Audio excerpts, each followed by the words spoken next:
And let's go. What's going on, Sean? How you doing?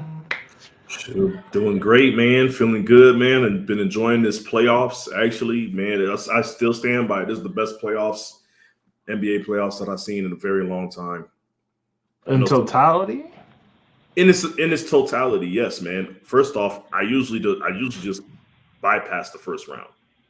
I Mm. actually was watching first round games this year. You know what I'm saying? Now, whether it's the best, the most competitive, or the you're getting the best out of the players, that's a whole nother story. But as far as being entertained, Mark, yes, I've been very entertained, and I like the idea of not knowing what the outcome is going to be for the most part. All right, man. If you say so. I That's mean, I that's would pretty say good. this. I would say this round is definitely fantastic, but you know what I mean. Um, but nah, I wouldn't. I would disagree about every round of the playoffs. But But anyway, but man. well, real quick Well, before we get into that, let's just this is what I'll say. It's very telling, Mark, that the round where people are getting completely swept in the fucking conference finals is the one that you say is the most exciting. But that to me says, as a whole, that the NBA playoffs have been entertaining because if teams getting swept isn't boring you, then well, I listen. I will get into why this is more exciting okay. versus like other round or versus other rounds. But yeah, man, not in totality. But anyway, yeah, man, how you doing and all that? You know, you Hmm. doing well. I'm doing well, and had a game last night. Uh, get out your brooms because it's over. The series is over, and now Denver Nuggets are going to the championship for the first time in their careers. So of ever existing. That's nice, right? Denver Nuggets finally making it. Yeah, I mean, 47 years, right? Been around for 47 years or something like that. How long something that like team been that. But around? yeah, this is the first time they're going, and that's all that matters. You look at guys. Well, I'm gonna be real. Like you look at guys like Dikembe Mutombo. You look at Alex English. Robert Pack. Guys that where if you look at the franchise and how great they were, even going back to Carmelo and Chauncey Billups and AI and them, they couldn't. Kenyon Martin, they couldn't get here. So yeah, it's kind of a big deal. All right, man. Well, listen, without further ado, enough of the small talk. Let's just get into it. The Nuggets sweep the Lakers in the Western Conference Finals. Um, and the Nuggets, this was a hard fought, these were hard fought games all the way through for the most part. Um, and the Nuggets, they did what they needed to do to get the job done here.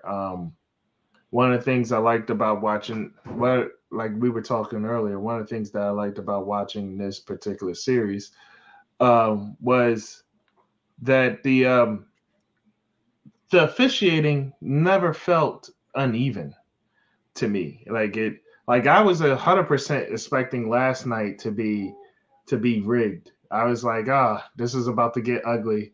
Like we're about to see some phantom calls and everything else, and that never happened. I mean, but I guess it never happened because the Lakers really didn't need Denver to do. I mean, they didn't really need the phantom calls from the refs because Denver was just doing the job on their own of committing the fouls. We saw a lot of frustration from Denver in the second early third quarter, um, and that led to foul calls being called on them. What did Yeah. you think about seeing that stuff? I'll say this, man. I only seen two calls that I thought were questionable in the entire game, and they did go in favor of the Lakers. But I honestly thought they were I just chalked them up as to being just the typical prototypical bad ref calls. You know what I mean? Like it wasn't anything that I felt like was just like, okay, blatantly they're just leaning it in their favor. But yes, it was very refreshing, Mark.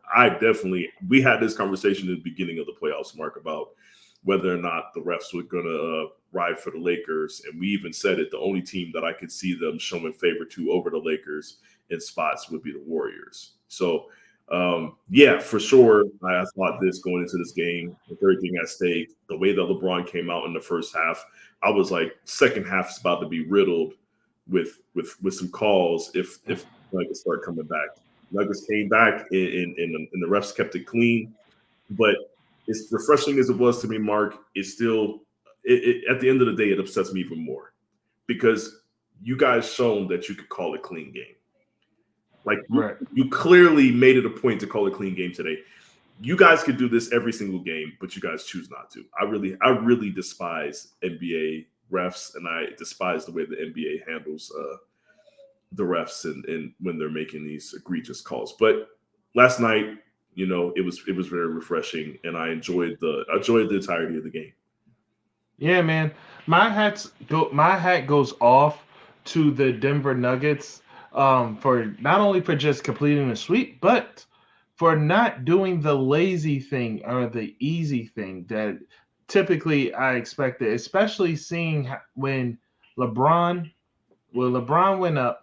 This is what makes the Denver Nuggets different, and this is why they are going to the finals. When LeBron went up and he gets 30 in the first half, or 31 rather in the first half, and then you have like the way they were pushing and everything. Even by the time that they got up to 15, any other team, well, I shouldn't say any other team, but most other teams, you're up 3-0. Yeah. You're up 3-0. Most other teams would have decided, okay, we're up 3-0. We'll let them have this one, and we'll come back the next game and win.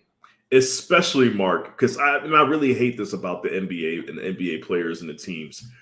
They absolutely usually would mail it in because they're like, well, then we can win on our home court and we can celebrate on our home court. Like, man, get the hell out of here, man. Hey, what's going on, Mo Green? How you doing? Thank you for checking in with us. Hope you enjoy the show. So, yeah, man. Yeah. So shout out to Mo, man. It's my homeboy from high school, man. Out there doing great things. I see you working on your tattoo stuff. You know what I'm saying? Definitely, I'm watching. I see you working on the music stuff still too, man. Shout out to you. But yeah, 100%. Like any other team would have mailed that shit in. They would have been like, "Oh, we'll catch them next game. We'll get them next time, guys." And Denver was hungry and was like, "Fuck that. We're finishing this off today. This is happening tonight. We're getting this over with." And they never let that go. And I was like, I applauded that. I applauded that fight. The fact, because any other team, once you down by 15 and you up 3-0 in a series, they was taking that night off. I know for a fact if it was Boston up 3-0 in this series, they would have took the night off. You know what's crazy, Mark? Boston was down 0-2 and they took the night off. Yo, that's crazy, right? So exactly. For sure Boston would have took the night off, man. For sure, man. Like, that's just crazy to me, man. But yeah, I feel you though. It was refreshing to see that. And I want to say this, man, going into this. Okay, so you have the Denver Nuggets, the number 1 seed with the 2-time MVP. Finally, and this is the difference between years past. You finally have a healthy Jamal Murray to complement Jokic. They're both there, healthy at the same time. And we've seen what type of a difference maker it was for Jamal Murray to be in games 2 and 3. Like the fourth quarter in game 2, the first half in game 3. Like without those, I don't think they win those games, Mark. Without Jamal Murray going absolutely apeshit. But yeah, man. So like it's nice to see what they look like as a complete team. I feel like people have misjudged the Denver Nuggets in the past because they were missing pieces. So I feel like it's fair judgment, whatever you say about them now, that they can have everybody there. But the Denver Nuggets earned their spot into the finals. I do not I cannot recall any game in this series where the Denver Nuggets didn't do everything they were supposed to do. They made every adjustment they were supposed to. They grabbed every loose ball they were supposed to. Every big shot that they were supposed to hit, they hit. Every single time when the superstars didn't have it, you had guys like Bruce Brown stepping up, getting clutch layups. You had even Aaron Gordon, who's been horrible from three all series. He knocked down like 3 of 5 last night because he was open. He finally was hitting his open shots. Like everything, they have done everything in their power to get here. And I feel like, to me, based off of this series alone, finally facing a defensive team, I feel like they look like the most complete team in the playoffs right now. Yeah. From what, now we have a question from Mo Green that says, if we seen the 40 points of LeBron 3 games ago, would the Lakers have gotten swept? For me, I would say yes, because if you had gotten 40 from LeBron 3 games ago, AD, in my opinion, AD would have took that as an opportunity to take the night off. Absolutely. Man. So okay. you wouldn't have got the 40 you got from AD if you got the 40 from LeBron 3 games ago. This is okay, and here's my answer. The 40, the way that LeBron gave you 40 today, last night, what he got that 31 in the first half, that completely took away from how Austin Reeves contributes day to day.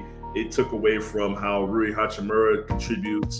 So to me, yes, it would have allowed them to score a little bit more points. I don't think it would have been the difference maker that some people think, because at the end of the day, what caused them to lose that game was, people forget, AD had 40 points, but AD got absolutely cooked by Jokic.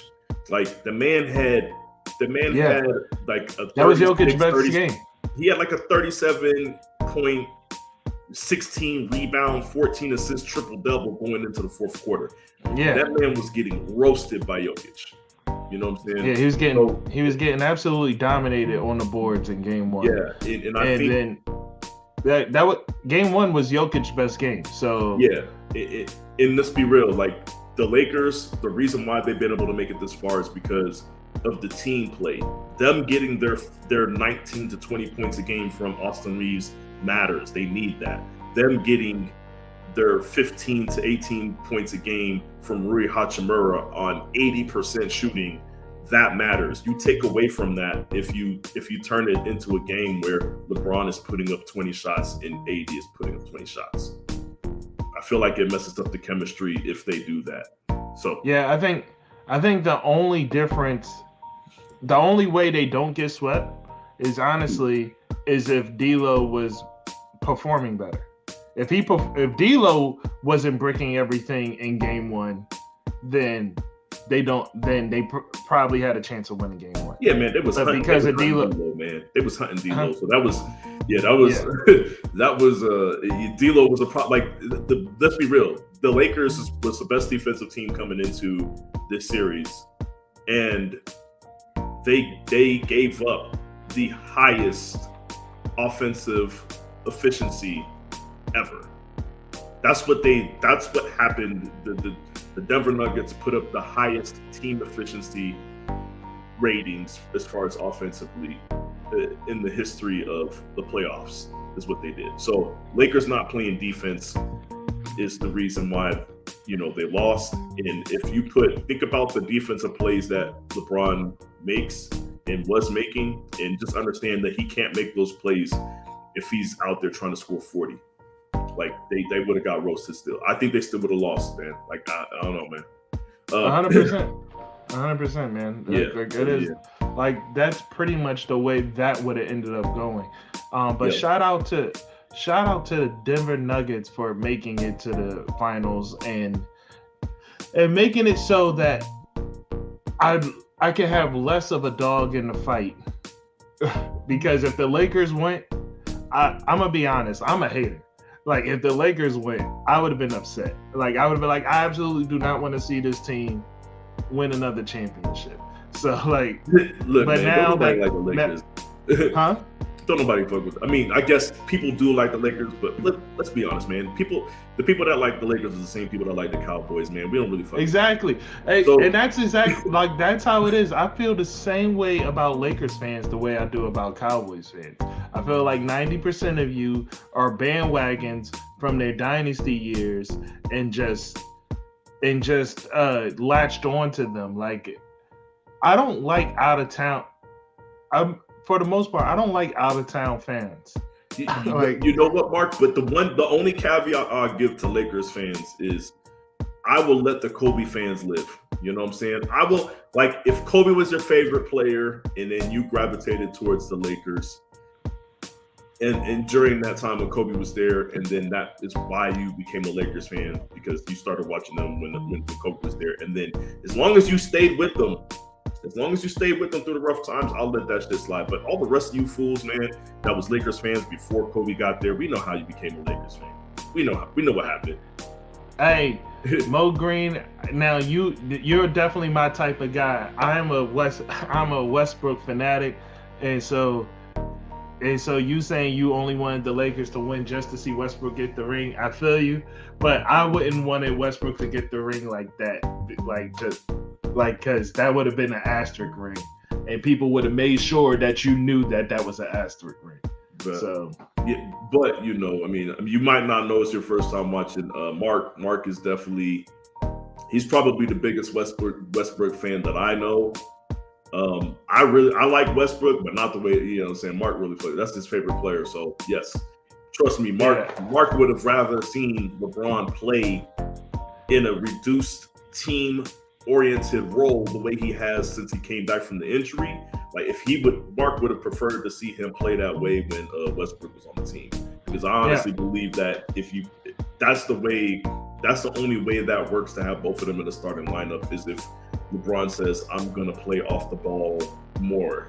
The same way we just saw him play with letting Austin Reeves kind of take charge of the offense. Now, getting back, it's a good thing you brought that up. Before we move on to the Heat, I do want to bring up the fact that, like you said, LeBron playing a reduced role in this playoffs it seems to show that the team is better off with him playing that way versus playing the way he normally plays. Like he was like earlier in the season before the foot injury, he's averaging 30 and all that, but the team itself is not doing well.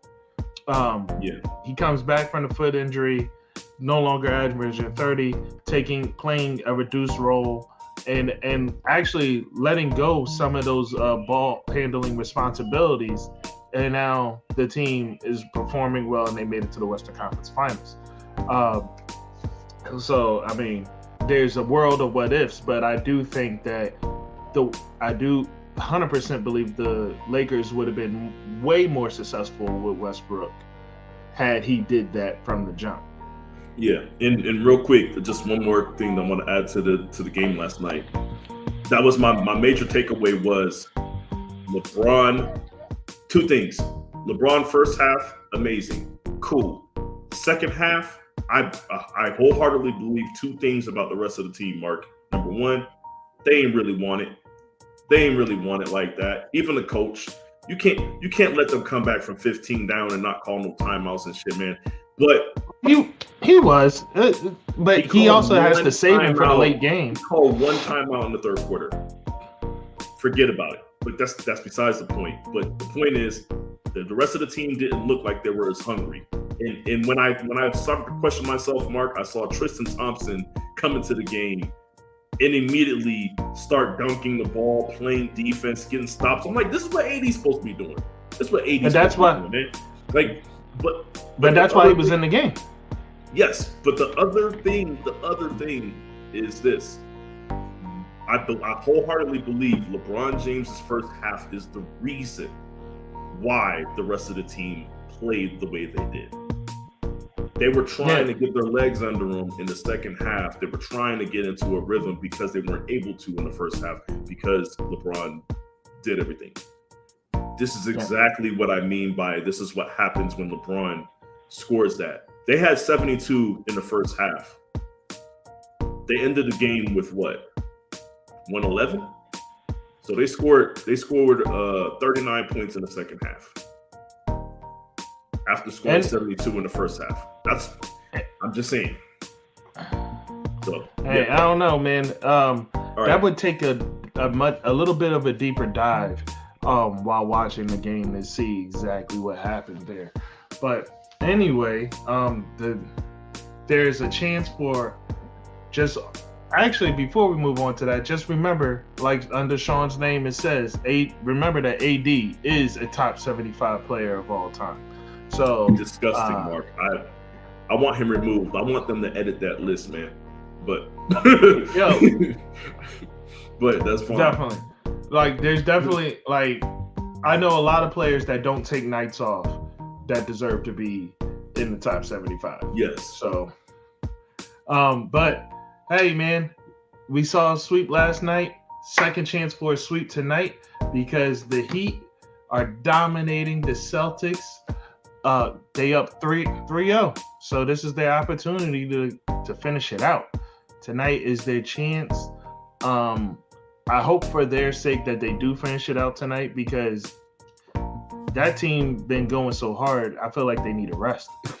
They do, man. This is what I'll say, man. Before we even jump into any analysis, man, absolutely gutless performance by the Boston Celtics in Game 3, bro. I've never been so disgusted in my life watching a supposed to be contender play in a conference finals game. Like, backs against the wall, Mark. You lost, you dropped 2 at home. You're going into Miami. You're thinking to yourself, I gotta win this game in Miami. We gotta get the dub today. These fools was down by 20 before the first quarter ended. And then it felt like I didn't see a soul. I didn't see no heart. I just seen a bunch of defeated people running around the court, heaving up shots. I don't know what to tell you, man. Jaylen, I got a question for Jaylen Brown, man. How do you let Bam Adebayo spin move you to the ground, dog? Like, how does that happen? Like, how does giant ass Bam Adebayo spin move you to the ground? Like, I don't what happened there? Like, it was looking ugly for them. See, and this is my issue. Like, this is why what Denver did was so impressive and stuff, because they decided that they wasn't going to take it off. They wasn't going to take the night off. They was going to play till their hearts out. And the Celtics don't feel that way. Like, the Celtics clearly don't feel that way. They took a night off. Like, you're already down 2-0 and you took the night off. Like I don't know what's going on there, but well, actually I do know what's going on there. This team chose offense over defense, and even though they're down even though they were down 2-0, they still refused to start Robert Williams. Maybe now that they're down 3-0, maybe they'll actually decide to try to play some defense and start Robert Williams. What you think? I don't know, because I'm gonna tell you right now, Joe Mazzulla is in over his head. He's been in over his head. It's a weird thing because this is the difference between the regular season and the playoffs. In the regular season, I don't want to hear about how great a coach is if you're going off of regular season. Right. We've seen it too many times where bum-ass coaches are able to kind of coach their way through a regular season. But then when the playoffs show up, all of a sudden, you start seeing them get grossly out-coached, right? We've seen it with, to me, I feel like we've seen it with Steve Nash. We've seen it with, we've seen it with a multitude of people. We see it with Doc Rivers all the time. Hey, man, listen. Look, don't do the Doc Rivers thing. I just said we see it with him all the time. I'm not specifically. We didn't see that with him this year. We didn't see that with him this year. I'm not going to do that, dog. You know what? Because listen, you can defend. You can defend this year, Mark, but you can't defend his career. Okay? I could defend this year, and I could defend 2 years ago. Like, I could defend both of them easily. I'm talking about totality in his career. You telling me he's never been out coached? Not saying that. In the playoffs, he never. Hey, you know what? He never looked like an you know what? inferior Before we do playoffs. this, because now that you brought up Doc Rivers, I'm trying now this is a current topic. This is a new topic. I asked you this question before, and we're gonna have this question right now. We're gonna just hash it out right now. Listen, name a player or players that have went on to have success after Doc Rivers, that went on to go win a championship or to have greater success than what they had with Doc Rivers. Look, I can tell you this. You can say greater success. I can tell you this. Chris Paul took a lottery team to the playoffs and he advanced around into the playoffs and almost knocked off the Houston Rockets. But he didn't. But they did it. But he didn't. But that. So you're telling me that's not success when you take a team that was tanking? You take a tanking team to the playoffs and win a series. That's not a team that would literally pick you up because they were tanking, bro. They were tanking, bro. Mark, you gonna discredit that? All I'm saying, that was a successful season Chris by Paul him. made it to the finals without him. That's further than Doc got him, right? Okay, I'm just Okay. like, maybe I only have one example, but I'm gonna get that example off. And Chris Paul is the guy. Okay, maybe there's nobody else, but Chris Paul is that guy, Mark. And I'm gonna defend Chris Paul. But who did Chris Paul had what? Book, he had Book and all them around him. Book and Aiden. Okay, we seen what Aiden. Okay. We seen what Aiden was about. We seen what Okay. Aiden was about this year. We gonna say he had Book and Aiden.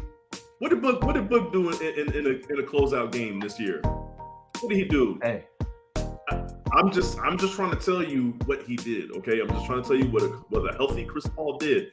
And they were up in the series in the finals until Chris Paul got hurt. Look, man. okay. Listen. All I'm saying is this is my Chris Paul does better than what he did healthy with the Clippers under Doc Rivers. Fine, I'll let you have every other player, but Chris Paul did his thing, you know. Okay, maybe. Rondo got a chip with the Lakers. Rondo got a chip with with Doc. So what is he talking about? Rondo got a chip with the Lakers, you know what I'm saying? Like, he got a chip with Doc. I'm just saying, you know. All right, but listen, that's all I wanted to bring this up. I just wanted to bring this up to say, because specifically, because specifically what bothers me is that, like I said this to you already, but what bothers me is that people looked at Doc Rivers as this game 7 against Boston falls on Doc Rivers, blah, blah, blah, blah. Like, how the hell does this fall on Doc Rivers against Boston? Like, how does this fall on Doc Rivers? You want Doc Rivers to magically turn into the Wizard of Oz and inject some heart into the Tin Man. Like, what are we talking about here, dog? Like, how does that fall on him? You want him to give heart to the Tin Man and courage to the Cowardly Lion. That's not going to happen. What are we doing here? Like, that wasn't going to happen. James Harden and Embiid were the problem, and yet Doc Rivers is the one that took the blame. No, and I'll agree with you there. It wasn't a matter of X's and O's. It was a matter of effort and heart. That's not the coach's job. Like, that is not the coach's job. Matter of fact, Mark, here's the thing. Like, and people might say, oh, well, the coach is supposed to, be able to fire up his team. He's supposed to be able to. Yes, he is supposed to. But you know what that's relegated for? The fucking role players. Okay, the guys that are going to play good at home are going to play like ass on the road. Okay, those are the guys that the coach needs to inject that into. Your star players, absolutely not, man. Like that is not the coach's job to make a star player, a superstar player, play consistently. It's not his job to make them want to win. Like, it's not. No, it's not. It's the role. He's there to coach up the role players in the aspect, not the star players.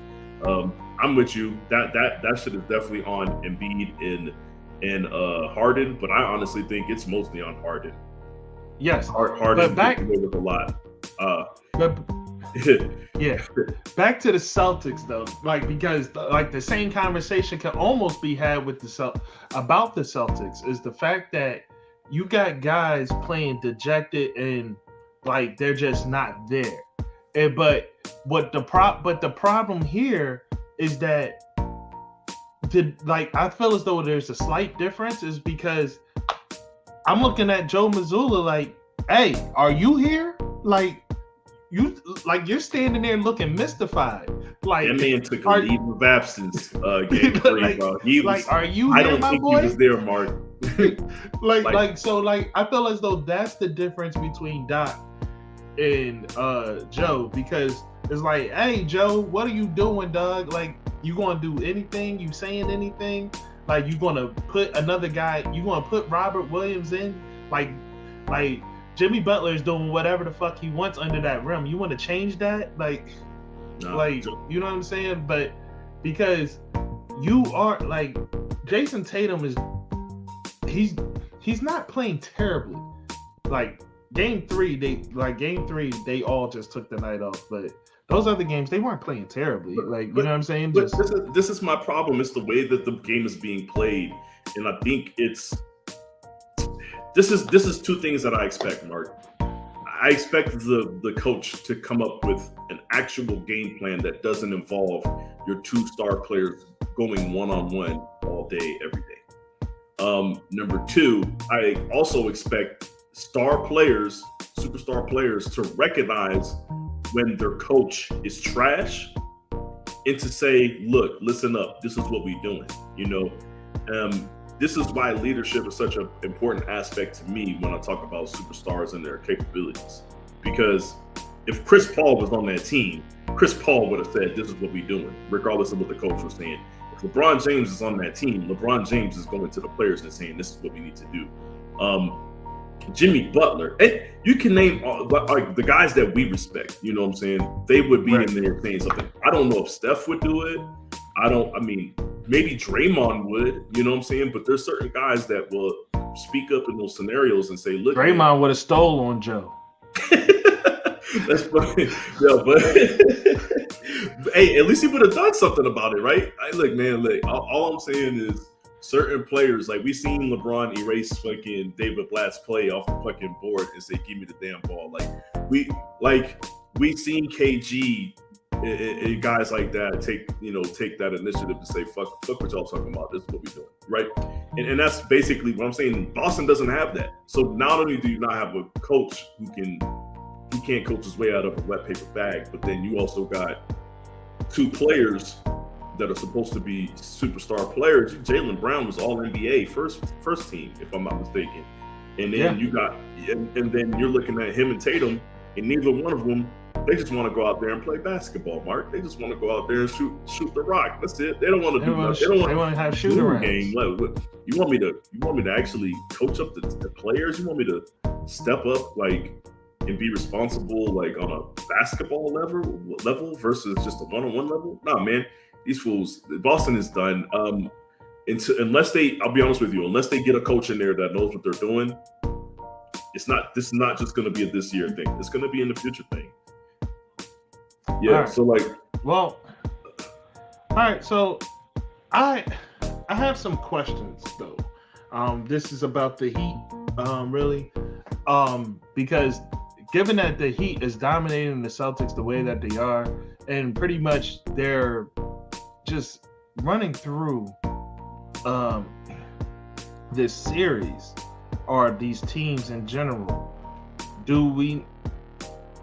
I guess my first question is, do you think the Heat playing the way that they are, do you think that do you think they were sandbagging during the regular season? Or do you think that the absence of Tyler Hero makes them that much better than what they were in the regular season?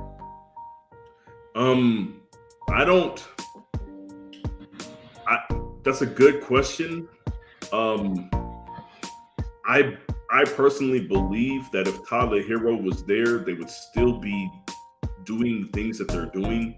So I'm not gonna put that on Tyler Hero being, a bigger part of the offense or a bigger part of the team.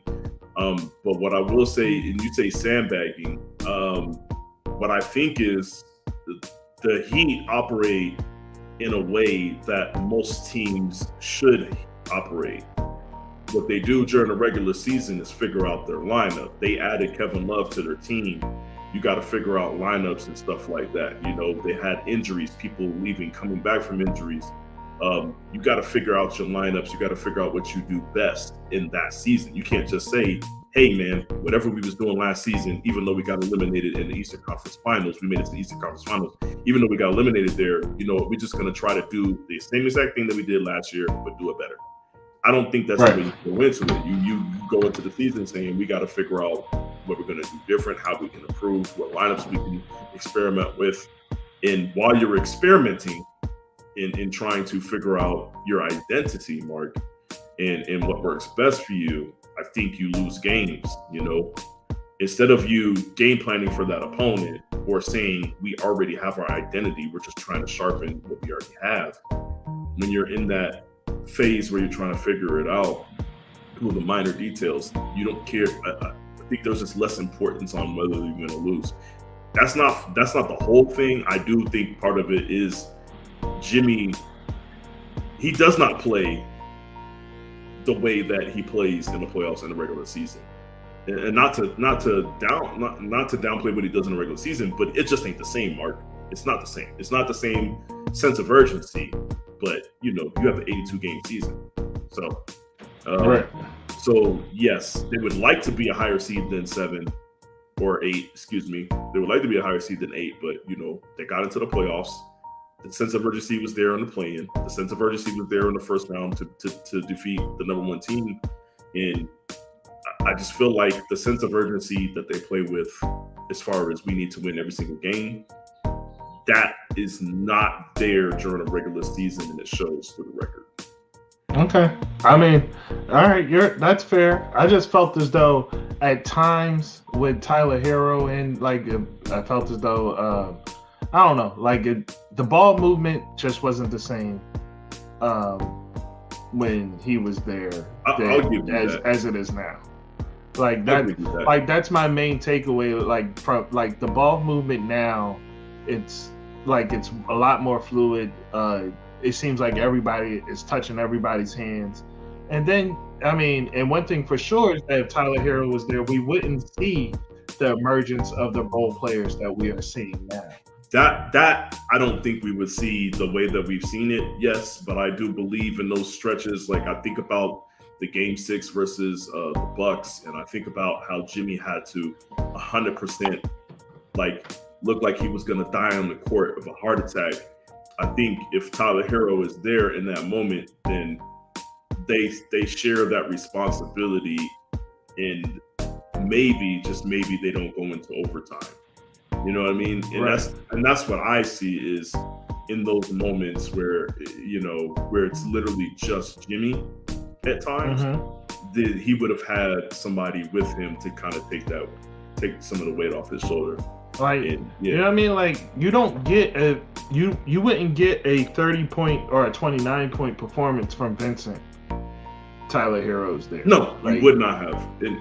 You wouldn't, and I doubt that you would even know that Vincent is capable of that at all. Tyler Hero being around, that's true. You know what? You're making some really good points, and honestly, you might be right. You might be right about how they're winning these games.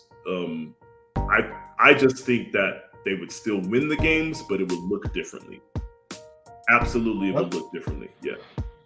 Okay, that's fair. The way I see it is Tyler Hero was there last year. Tyler Hero was there in the bubble, and I know what he contributes to the team, and I know how big of a part of the success he is. I just think the path to the same goal changes, but the results are the same.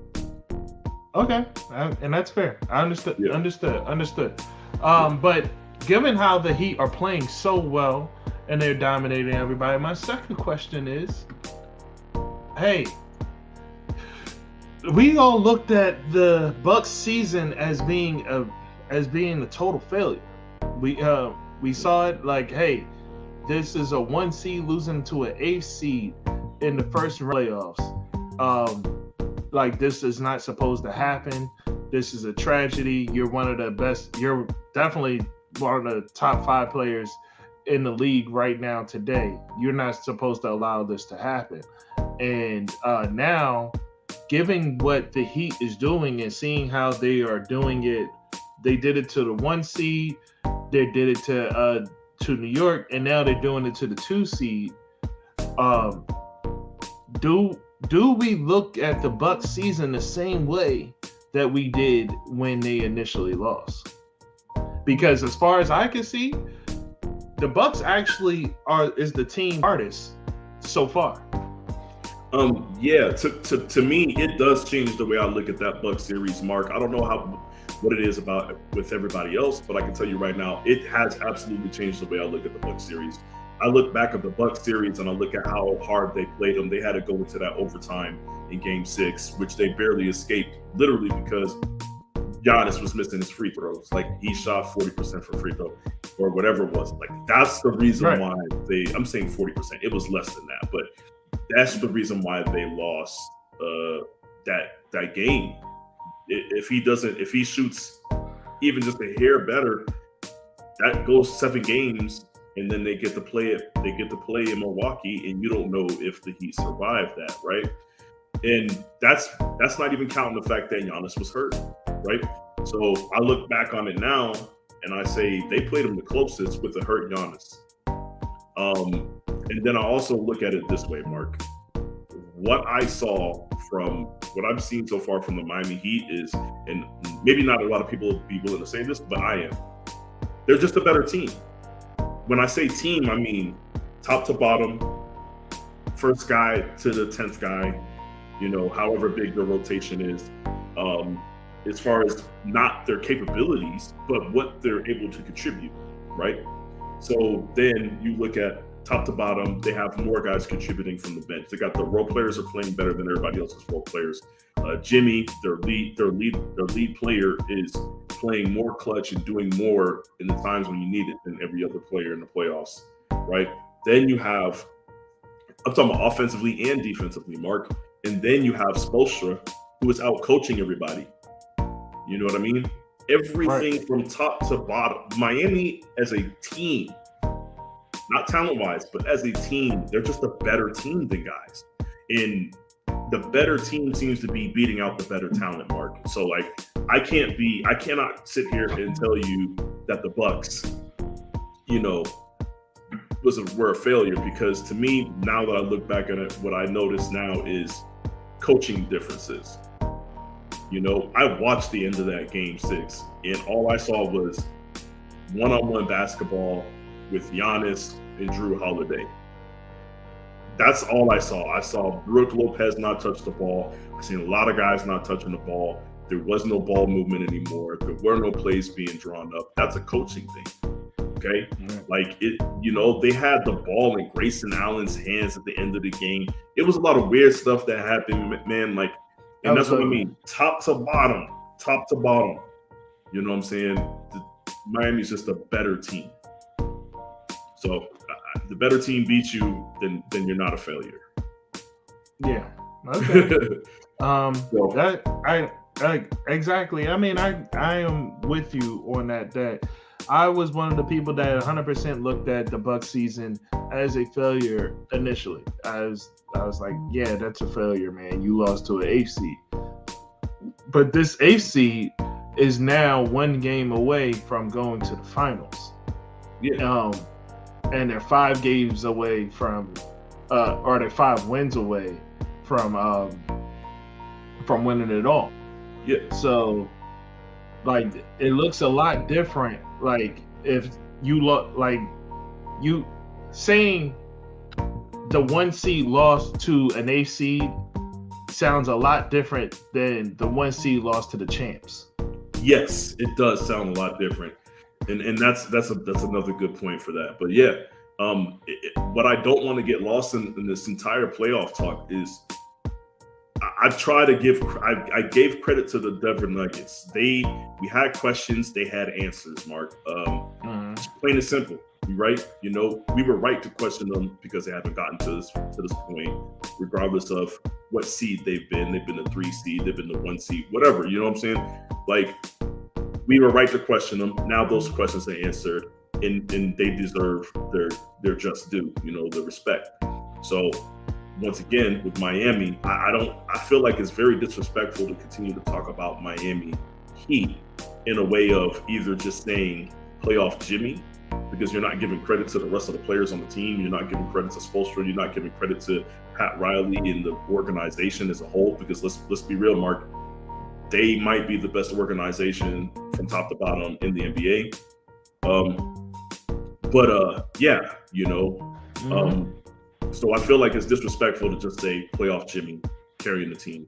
And I also feel like it's disrespectful to not speak on them as if they're not the best team or one of the 2 best teams in the playoffs and have been from the start of the playoffs, you know.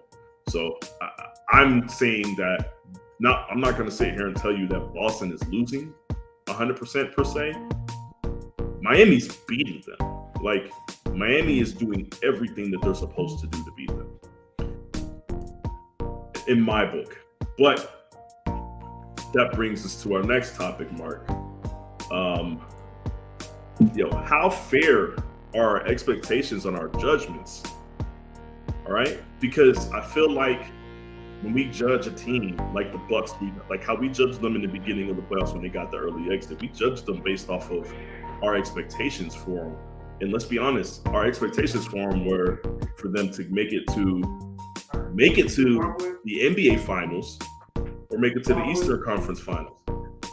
In that scenario, we also expect the Celtics to make it to the Eastern Conference Finals. We expected them to make it to the finals, to the NBA Finals. We also expected the Sixers to do the same thing.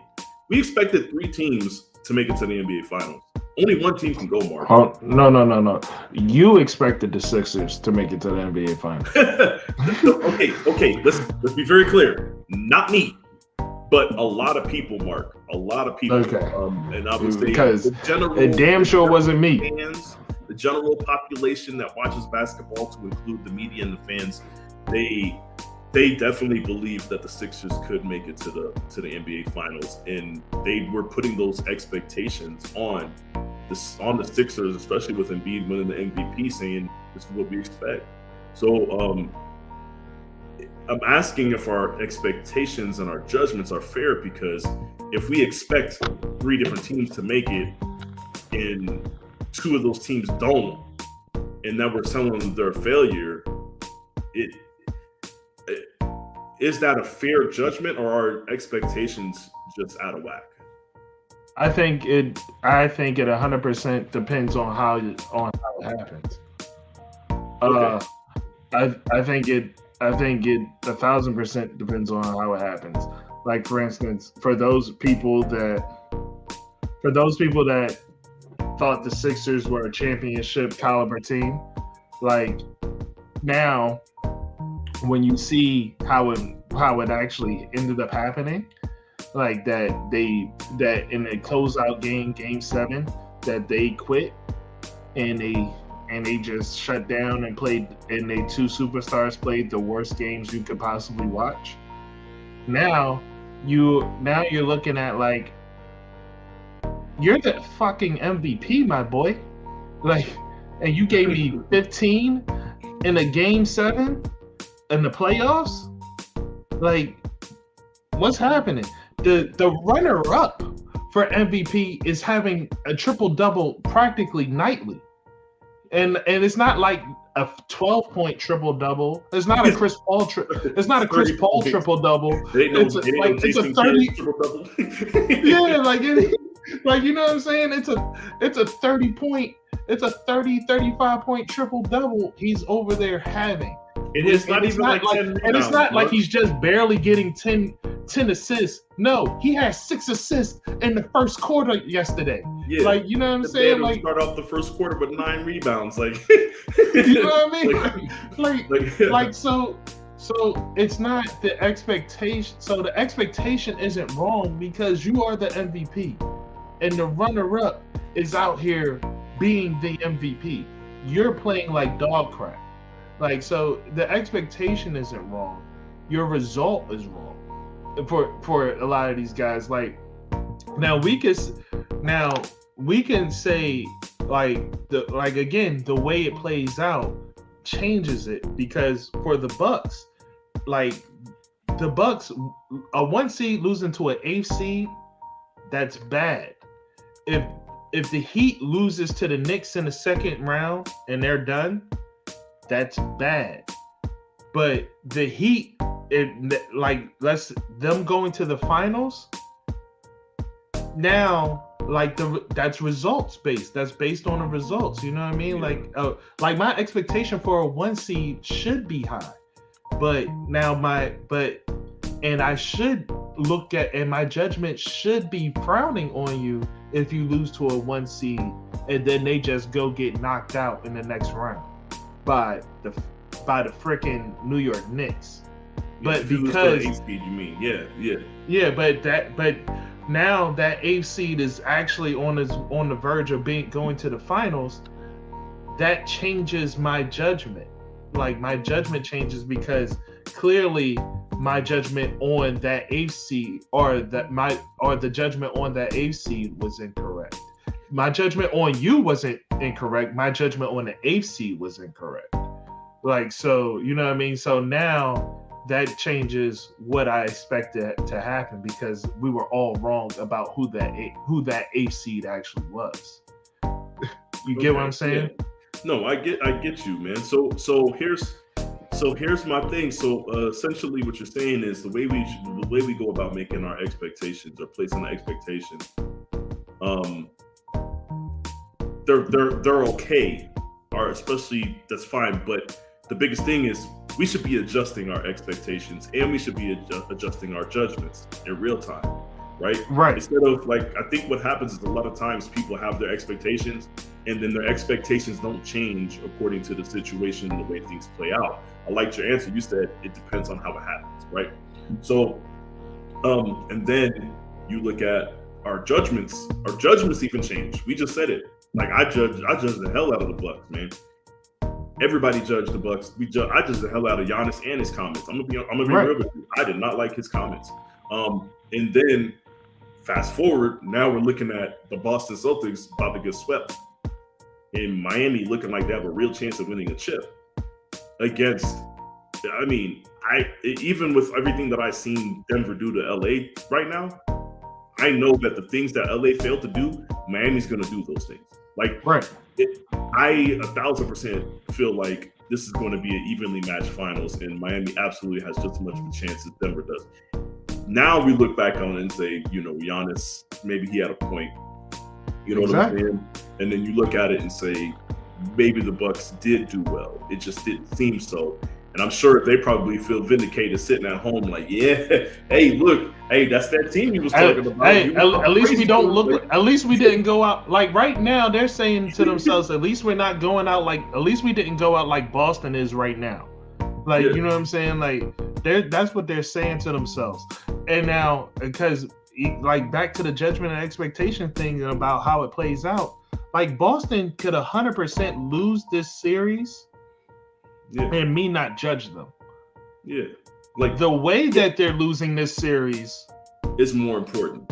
Yeah, I have nothing but judgment on the way that they're losing this series. Yeah. Like, you just took a 30-point loss in the game 3. That's crazy. Like, yeah. That's crazy. Like,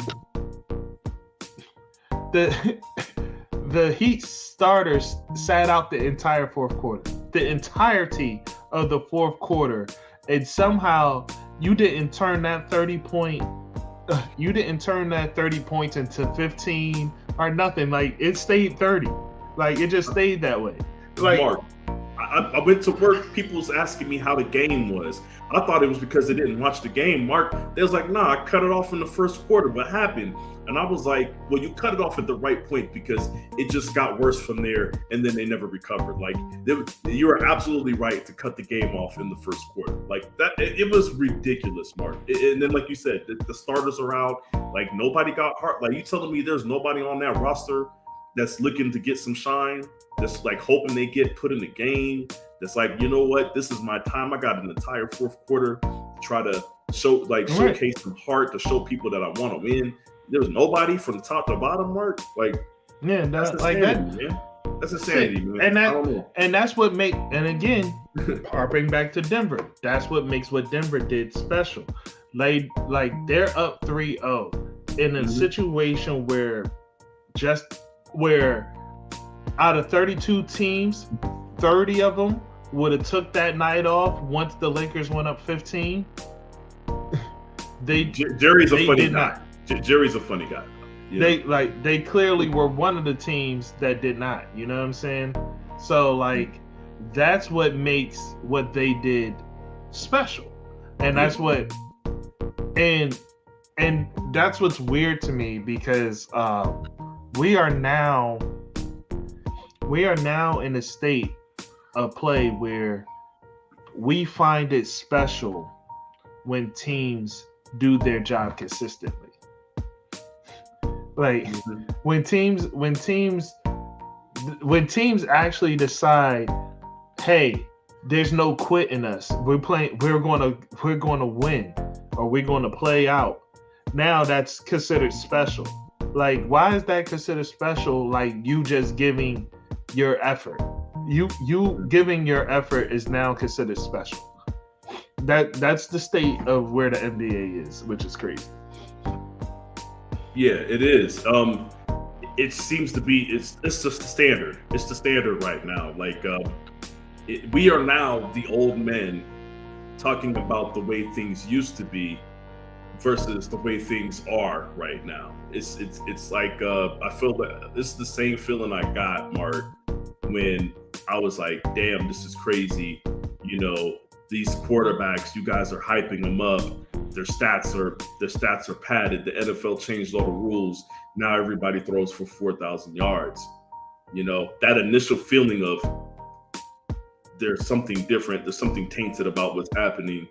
Versus now in the NFL, we just accept it like, hey man, you know, everybody throws for 4,000. But that initial feeling, it felt dirty, man. And that's how I feel right now, Mark, when I'm watching the NBA. It feels dirty. I feel like I'm being cheated.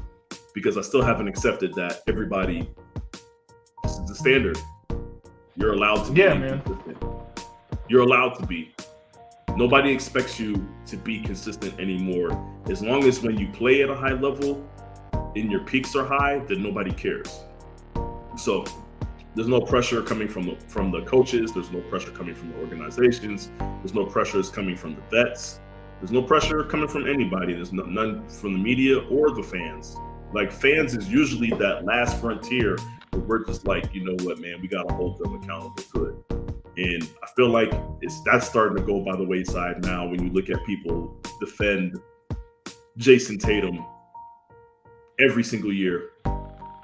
You know what, man, I think it's just a sad state that we're in, but it just gives me that much more appreciation for what Denver and Miami is doing right now. And it's the entire reason why, let's be real, once Miami's done with Boston, you know, it's the entire reason why this is going to be one of those NBA finals that I'm finally able to just enjoy and watch without really having, you know, I mean, yeah, I want Jimmy to win, but I really don't care. I just want to watch a good finals where I know the two teams going into it are complete for the most part, as far as just having good rosters, having their players playing night in and night out. And I don't think the fans are going to get cheated out of an experience. Yeah, I think what we have a chance to witness this year, it will be nice. We'll hopefully it'll be a fairly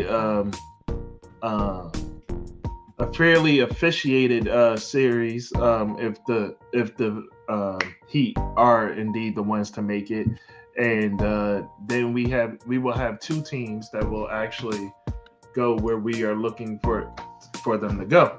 But moving on from this, we have NBA news real quick. Jimmy Butler was fined $25,000 for not being available during the post-game media. So Jimmy Butler may have some motivation to actually sweep it out, and then he'll probably make himself not available again on purpose. Look, man, that's the timeout, man. The timeout after the 3-pointer, Jimmy, get him back at Al Horford. This is what the NBA needs, Mark, and this is the stuff that they need to be marketing. And I swear to you, I love everything about this. I think it's absolutely ridiculous. They're like, oh, he wasn't available after the game. He won the damn game. I don't care whether he was available or not. Let's be real, man. I'm more concerned with the people that don't show up after they catch an L, you know? And I'm sure he has comments and things that he might say, you know, especially if they get him up out of there and then shows up for the press. You know what I'm saying? Right. Whether he shows up for the press or not, don't matter. But if he shows up for the press, I'm sure he's going to have some stuff to say about them finding him and all that stuff. You know, it is what it is, man. But yeah. So, in other news in the NFL, this is a different thing that than what we were already going to bring up. The NFL today approved a new kickoff rule. The new kickoff rule will allow kick returners to fair catch the ball on kickoff, and if they elect to do so, and they're behind the 25-point line, the 25-yard line, the ball would be moved up to the 25-yard line. So essentially, anything beneath the 25-yard line on a kickoff, if you fair catch it, is pretty much like you did it in the end zone. Like, it's going to be moved to 25. What the NFL is doing right now, Mark. Let me just talk about this one first before we get into before you say that, I just want to share this quote from Roger Goodell on the subject. Okay, so here it is. Roger Goodell on special team coaches opposing the rule. You know, we have different viewpoints in the league, but the data is very clear. There will be a lot of work that needs to be done to keep the play. More studying to come on the kickoff. So it almost seems as though they are actively thinking about removing the kickoff altogether. I'm going to take advantage of that, man. That's a good comment. The idea of removing the kickoff altogether is crazy. I understand, like, the way I see it is this: you make it to where they fair catch it back there, and it moves up to the 25. I'm guessing they don't like the fact that the players just move out of the way; they just kick it out the back of the end zone. They'll let it bounce and roll. The big thing is, like, if it hits. If they catch it like on the 5-yard line and they go for the fair catch, I guess they're hoping there's a chance that maybe the player drops it and it becomes, an actual play rather than you watching the ball just go out the back of the end zone on 25. Well, what they're saying is, this is my imagination. This is how I see it. And Jerry is correct that this is all about concussions. Because I'm pretty sure what they're finding is that now kickers are pretty much forcing the action, because instead of kicking it into the end zone, like they kick it to the 5 or whatever, and you have to catch that, or you have to play it, and because you didn't get it in the end zone, you have to play this out. So now you're forced to run, and now they can pin you in that area, and this leads to concussions, or this is what they say leads to concussions because of the free play and all that stuff. Where so now, if you're allowed to fair catch it within that zone, this will prevent those high speed impacts because this will because the guys will be able to they will be able to fair catch it, and so prevent all that. Yeah. But I mean, I expect at least this year for a lot of players to go hero mode and not even really be thinking about what the rule is now and just take off. Well, here's the issue, Mark. And this is what the bigger issue is. I'm gonna take myself as a fan out of it. You have 53 roster spots. You have 10 practice squad spots. And going into the preseason, you have 75 spots that you can have before you start making cuts. Special teams is one of the ways that a guy can make himself notice. It is the way that guys will make themselves noticed. They will keep this third string tight end on the team, and they'll say, okay, you're on the active 53 roster, but what you're going to be doing now, that means you're going to be on our special teams, which means you're going to be doing kickoffs and you're going to be doing kick returns. Either you're blocking on kick returns or you're out there blowing through blocks on the kickoff, right? And I notably will think about players like, and whether you're talking about whether it's the people that are doing everything but the running, or you're talking about the people that are returning. You look at guys like Steve Smith, who, if you were to remove, if he played in a league where kickoff returns weren't a thing, we might not have ever been able to see Steve Smith become Steve Smith. We wouldn't have been able to see Shannon Sharp become Shannon Sharp. There's a lot of these guys that have become Hall of Famers, or just solid offensive players or defensive players that got their chance through the efforts that they put forth during special teams plays. So to take kickoffs out is kind of I would like to see how the NFL teams would handle that in deciding who they're going to cut, who they're going to keep, and see what type of impact that has on them making their final cuts for the rosters. Well, not even rosters for me. And I'll keep this short because I know you gotta get out of here. We got one more topic to get to. Yeah. But for me, it comes down to if you take the kickoff away, even with this, I feel as though it removes the competitiveness of starting the game. How do you determine where the team starts? Why do you get to start on the 25-yard line? Why does that get to happen? Why can't you start why can't you start on the 20? Why can't you start on the 10? Why do you get to start on the 25? I feel as though that automatically gives an advantage it gives an unearned advantage to the offense without the kickoff. Yeah, so this is what I'll say, Mark.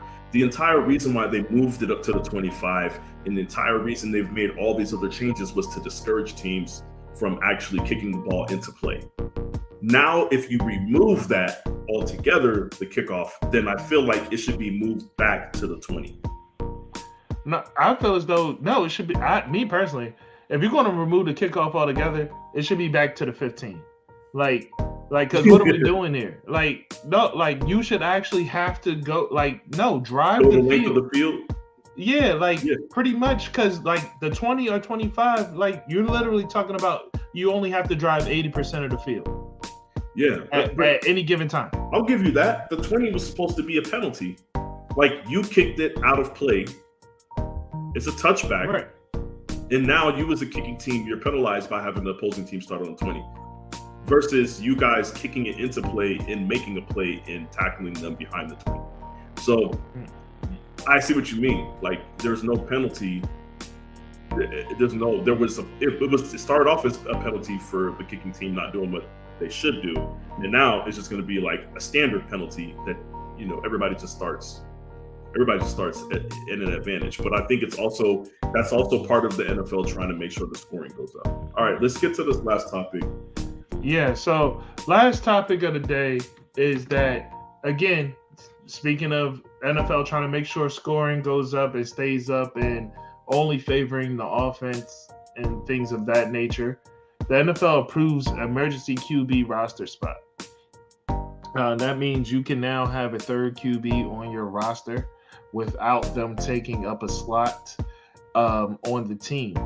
We are now in a state in the NFL where we are hand-holding for teams because they made certain business decisions.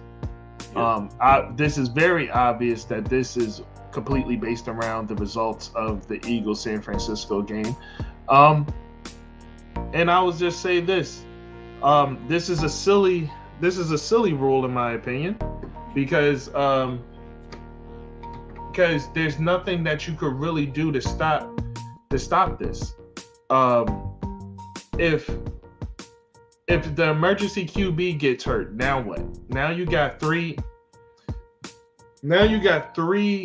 QBs that's hurt. So now you're going to have 2 emergency QB slots. Like, where does it stop? Where do we make them have responsibility? Like, hey, you wanted more QBs on your team? Like, if you wanted to protect yourself from your QBs getting hurt, then you should have had 3 QBs active. Like, yes. No, you came in with only 2 QBs active because you wanted 6 running backs. You wanted to have 6 active running backs, or you wanted to have 4 active tight ends, or whatever you wanted to have happen. So now, like, a spot has to be taken somewhere, and the hand holding because this situation happened one time is ridiculous to me. Yeah. So here's my issue with it in general is, so now you're telling me, see, there's a reason why you have to pick who's going to play that game, right? It's a strategy. It's all part of the strategy. Right. Taking the strategy away.